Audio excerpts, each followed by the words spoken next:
You've been told your whole life that the blessed ones look a certain way, that the ones God favors drive the right cars, hold the right titles, stand on the right stages. The world has spent thousands of years crafting a picture of divine favor, and in that picture, the poor, the grieving, the meek, and the persecuted are nowhere to be found. Then Jesus sat down on a hillside, and everything the world built collapsed in 8 sentences.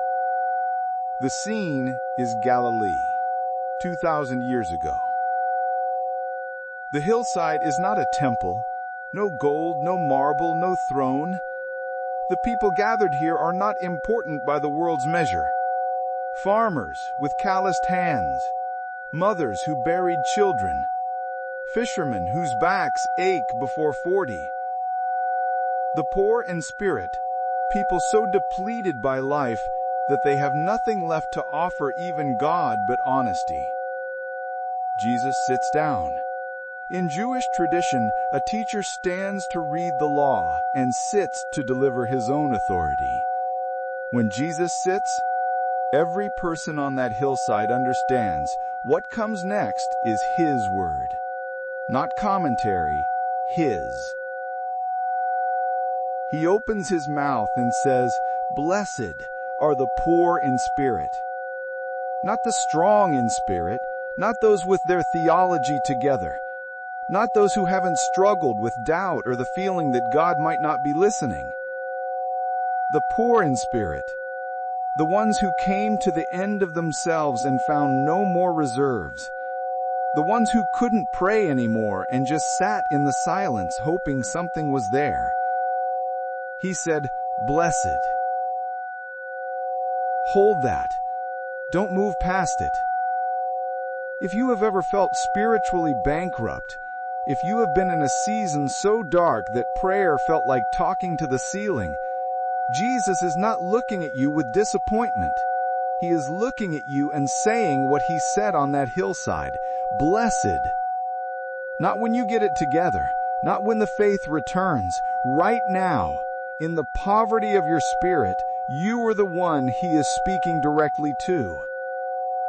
This is the first beatitude. It is not an accident that it is first. Before Jesus can build anything in a person, there has to be space. And what creates space? Emptiness. The acknowledgement that we cannot generate what only heaven can give.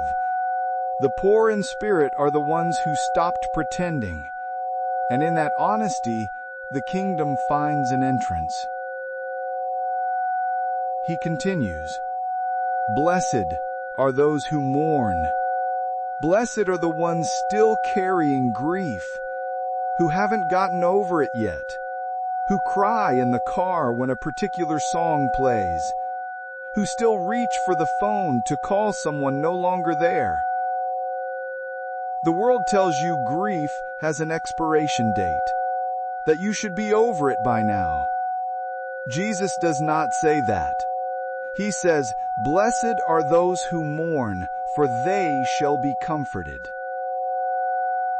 Not that comfort is the reward for surviving grief correctly, but that the mourning itself, the very act of loving something enough to grieve its loss, is already a form of blessing. The capacity to mourn is the proof that you loved, and love is never a mistake, even when it costs everything. Blessed are the meek. The world fights this one hardest, because meekness in every culture is treated as spinelessness, as the quality of people who cannot defend themselves. But the Greek word here is praus. It is the word used for a war horse under the control of a skilled rider. Every muscle of that animal can destroy, but it yields to direction. Praus is not the absence of power. It is power submitted to purpose. The meek are not the powerless. The meek are the powerful who choose restraint. The ones who could retaliate and choose not to. the ones who could dominate and choose gentleness. And Jesus says those are the ones who inherit the earth. Not the aggressive, the meek, the ones whose power is under authority. The inheritors are the ones who waited. Blessed are those who hunger and thirst for righteousness. Not those who have arrived at righteousness, not those who have achieved moral perfection and now dispense wisdom from a position of completion. Those who are still starving for it, who can feel the gap between who they are and who they are called to be, and refuse to make peace with that distance. The hunger is the blessing. The dissatisfaction is the sign that something holy is still moving in you. The people who are most dangerous to the kingdom of darkness are not the ones who have it all figured out. They are the ones who cannot stop wanting more of God, who wake up insufficient and go to sleep still reaching. Blessed are the merciful. Blessed are the pure in heart. Blessed are the peacemakers. Each one is a counterculture statement. In a world that rewards the ruthless and the calculating, mercy. In a world saturated with hidden agendas and performative goodness, purity of heart. In a world that treats conflict as an opportunity for domination, peacemaking. And notice what Jesus does not say. He does not say, blessed are the peacekeepers, people who avoid conflict at any cost, who preserve false calm by swallowing hard things and pretending the wound isn't there. Peacemakers do not avoid the fire. They walk into it. They do the hard thing of honest conversation. They do the costly thing of forgiveness before they feel like forgiving. They pursue peace actively, sacrificially, even when it is not returned. That is not soft. That is cruciform. And then the last two. Blessed are those who are persecuted for righteousness' sake. Blessed are you when others revile you and persecute you and utter all kinds of evil against you falsely on my account. Rejoice. Be glad. I want to sit with that command for a moment, because it is perhaps the most difficult thing in this entire passage. He is not saying, rejoice in the pain.